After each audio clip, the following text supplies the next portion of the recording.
Рахмат. Урматтуу Эмил Жолдошевич, 53-чү беренеде, мамлекеттик тилде 53-чү берене экен, расмий тилде 52-чи берене прима 2 экен.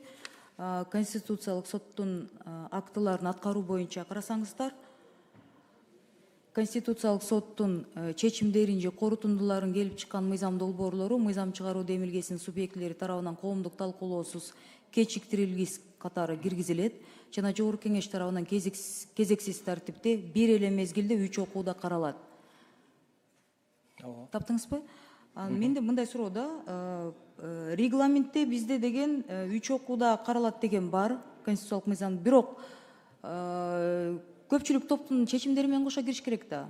Же сиздер регламентке да пакет менен алып келсеңиздер болмок. Марлен Абдрахманович ошол өзгөрүүлөр жөнүндө да айтып атат да. Бизде регламентте деген кезексиз, анан 3 окууда дароо кечиктирилгис катары биз карап беребиз. Бирок деген бизде деген Жогорку Кеңештин депутаттык топторунун чечимдери да болуш керек да. Кандай болуп калат анда?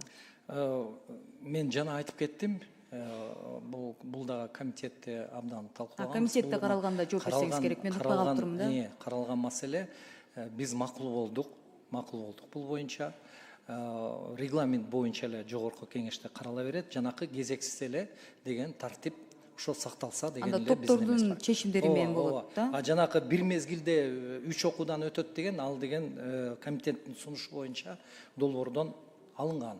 Анда деген эме ал жерден макул болдуңуз, уже комитетте чечилип болот. Просто мен бул палатадан укпай калыптырмын да. Түшүнүктүү. Анда колдойм мыйзамды. Рахмат.